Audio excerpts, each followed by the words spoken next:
भवानी शंकरो वंदे श्रद्धा विश्वास रूपिणौ याभ्याम बिना न पश्यन्ति सिद्धः स्वान्तः स्थमीश्वरम। हर हर महादेव। आप सभी भगवत प्रेमी दर्शकों का हार्दिक स्वागत करता हूं आपके अपने ही YouTube चैनल जगत पिता शिव में। भगवान श्री जटाशंकर महादेव जी की कृपा से आप सभी स्वस्थ सकुशल और प्रसन्न होंगे, ऐसा मुझे विश्वास है। कोटि जन्मार्जितैः पुण्यैः शिवे भक्तिः प्रजायते इष्टापूर्तादिकर्माणि तेनाचरति मानवः शिवार्पण धिया कामान परित्यज्य यथाविधि। अर्थात करोड़ों जन्म के पुण्य संचय होने से शिव जी में भक्ति उत्पन्न होती है। उस भक्ति के उत्पन्न होने पर मनोकामना की पूर्ति आदि कर्मों को छोड़कर मनुष्य शिव जी में अर्पण बुद्धि से यथाविधि कर्म करता है। आज का वीडियो किस विषय पर होने वाला है ये तो थंबनेल देख करके ही आप समझ गए होंगे। नंदी जी का जन्म किस प्रकार हुआ, शिव महापुराण में इस संबंध में विस्तृत जानकारी दी गई है। आज शिव महापुराण के माध्यम से ही उस संपूर्ण कथा को हम जानने का प्रयास करेंगे। शिव महापुराण की शतरुद्र संहिता के 6वें अध्याय में नंदीश्वर अवतार का वर्णन है।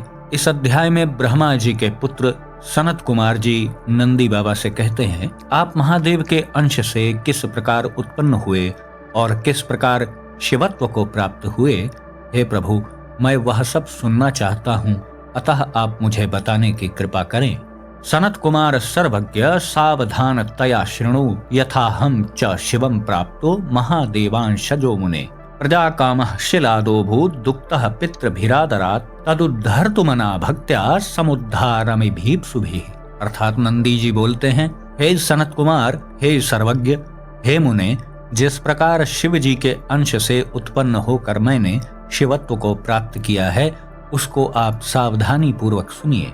किसी समय उद्धार की अभिलाषा वाले पितरों ने महर्षि शिलाद जी से आदर पूर्वक कहा, यानी शिलाद जी के जो पितर आदि थे वो प्रकट होकर के उनसे कहते हैं कि संतान उत्पन्न करने वाला प्रयत्न करो। तब शिलाद जी ने भक्ति पूर्वक उनका उद्धार करने की इच्छा से पुत्रोत्पत्ति करने का विचार किया। लेकिन शिलाद मुनि तो अविवाहित थे और ब्रह्मचारी भी थे, तो वो कोई अजर अमर पुत्र चाहते थे। ऐसा पुत्र चाहते थे जिस पर अद्भुत शिव कृपा हो, जो योनिज न हो, किसी गर्भ से उत्पन्न ना हुआ हो। स्वयंभू अजर अमर पुत्र की उन्हें आकांक्षा थी। तो इस प्रकार परम धर्मात्मा तथा तेजस्वी शिलाद मुनि ने सर्वप्रथम स्थिर मन तथा दृढ़ व्रत वाला होकर इंद्र को उद्देश्य करके बहुत समय तक अति कठोर तप किया। फिर उनके कठोर तप से इंद्र प्रसन्न हो गए और उन्होंने प्रकट होकर शिलाद जी से कहा, हे शिलाद मुनि, मैं आप पर प्रसन्न हूँ, अतः हे मुनि शार्दूल,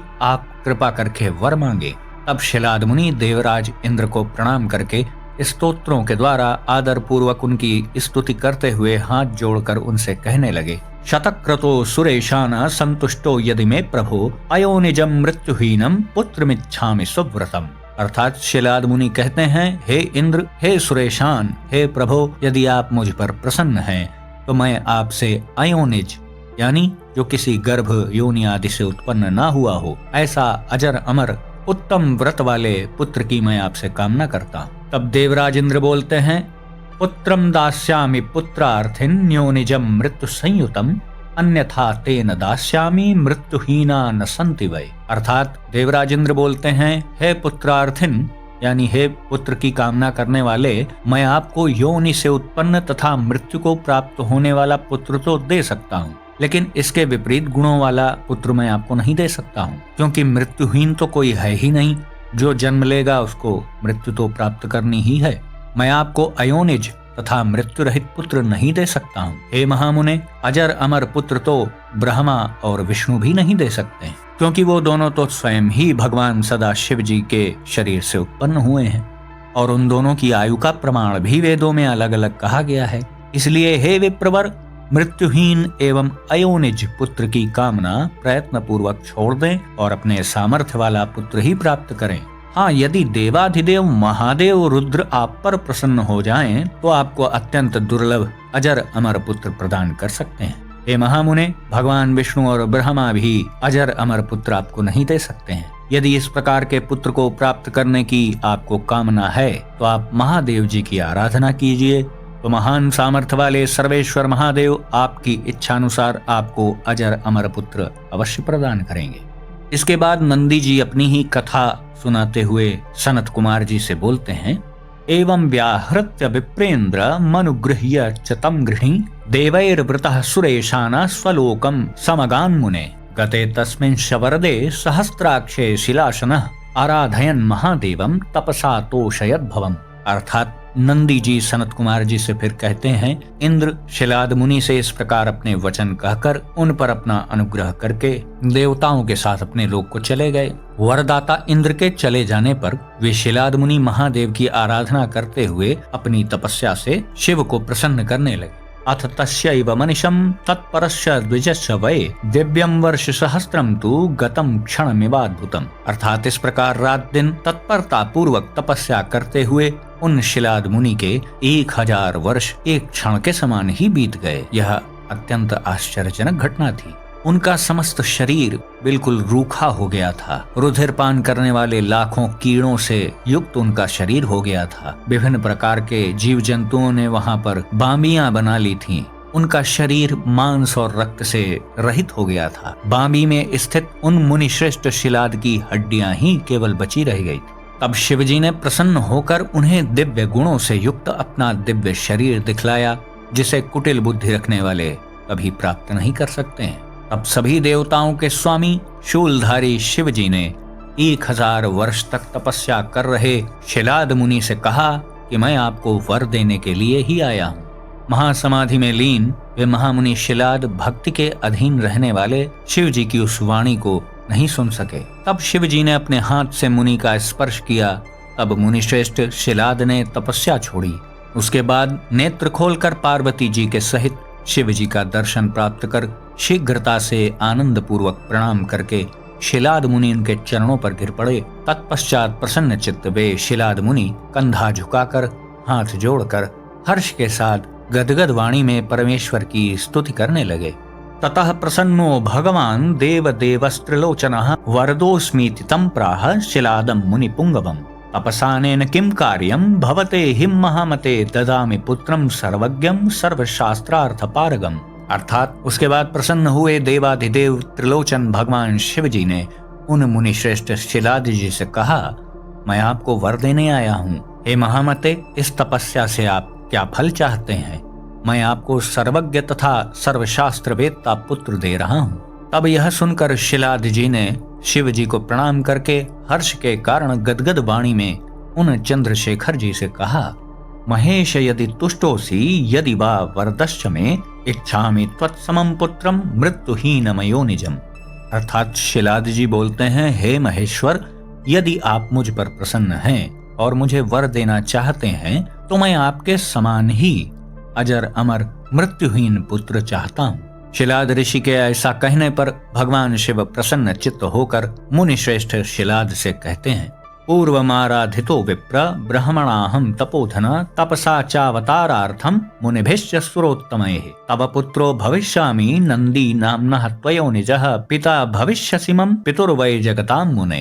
अर्थात शिव जी कहते हैं, हे विप्र, हे तपोधन, पूर्व काल में ब्रह्मा आदि देवताओं तथा मुनियों ने मेरे अवतार के लिए तपस्या के द्वारा मेरी आराधना की थी, इसलिए मैं नंदी नाम से आपके अयोनिज पुत्र के रूप में अवतरित होऊंगा। और हे मुने, तब आप मुझ तीनों लोकों के पिता के भी पिता बन जाएंगे। यानी भगवान शिव यहाँ ऐसा अद्भुत गौरव शिलाद ऋषि को दे रहे हैं कि आप तीनों लोकों के पिता के भी पिता कहलाएंगे। और एक कारण और भी था कि शिलाद ऋषि महादेव से ये कहते हैं कि मुझे आपके जैसा ही पुत्र चाहिए, तो महादेव उनसे ये भी कहते हैं कि मेरे जैसा तो केवल मैं ही हूँ, इस तीनों लोकों में और तो कोई है नहीं, तो इसलिए मैं स्वयं ही आपके पुत्र के रूप में जन्म लूंगा। ऐसा कहकर प्रणाम मुद्रा में बैठे हुए मुनि को देखकर उन्हें आज्ञा देकर माता उमा सहित परम दयालु भगवान शिव वहीं अंतर ध्यान हो गए। तब उन महादेव के अंतर ध्यान हो जाने पर अपने आश्रम में आकर उन महामुनि शिलाद ने ऋषियों को वह सब वृत्तांत बताया।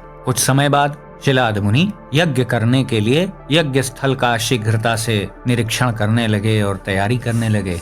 ततः क्षणाधम शंभोस्तनुजस्तस्य चाज्ञया सज्जातः पूर्वमेवाहम युगांताग्नि समप्रभा। अर्थात उसी समय यानी यज्ञ आरंभ होने से पूर्व ही शिव जी की आज्ञा से प्रलयाग्नि की तरह दैदीप्यमान होकर नंदी जी उनके शरीर से पुत्र रूप में प्रकट हुए। उस समय नंदी जी के जन्म के अवसर पर पुष्करावर्त आदि मेघ वर्षा करने लगे। आकाशचारी किन्नर सिद्ध और साध्यगण गान करने लगे और ऋषिगण चारों ओर से पुष्प वृष्टि करने लगे। इसके बाद ब्रह्मा आदि देवगण, देव पत्नियां, विष्णु, शिव, अंबिका ये सब अत्यंत प्रसन्नता पूर्वक वहां आए। उस समय वहां पर बहुत बड़ा उत्सव हुआ। अप्सराएं नाचने लगीं। वे सभी देवगण हर्षित होकर उस दिव्य बालक का आलिंगन करने लगे, उसकी स्तुति करने लगे।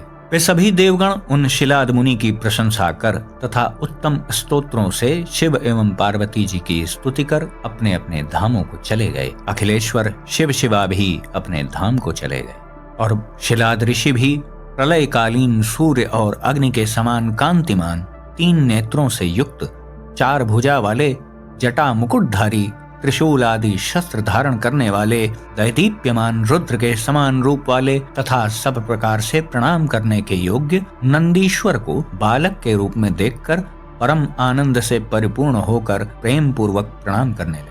त्वया हम नंदितो यस्मान नंदी नामना सुरेश्वर तस्मात् त्वां देवमानंदम नमामि जगदीश्वरम।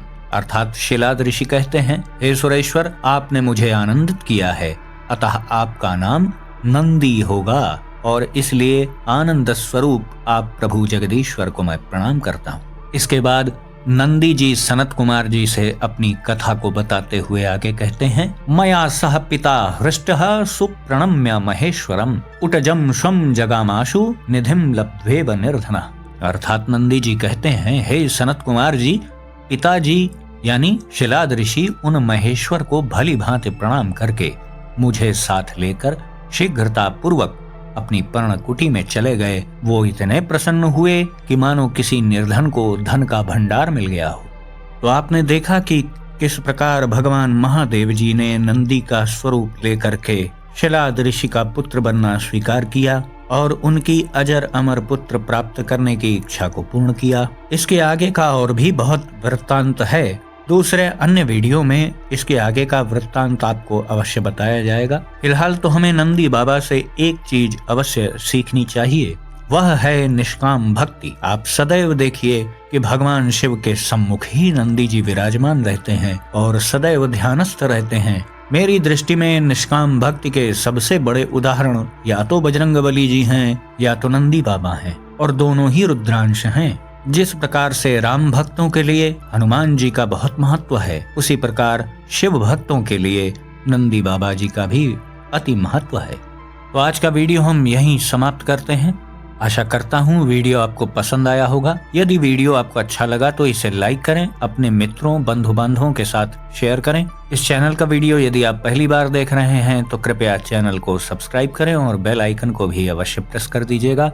तो भगवान श्री नंदीश्वर महादेव जी से मैं ऐसी प्रार्थना करता हूँ कि वो आप सभी को सदा सुखी, स्वस्थ और ऊर्जावान बनाए रखें। मिलते हैं अगले वीडियो में एक नई और उपयोगी जानकारी के साथ। तब तक के लिए आप सभी भगवत प्रेमी भक्तों को हर हर महादेव।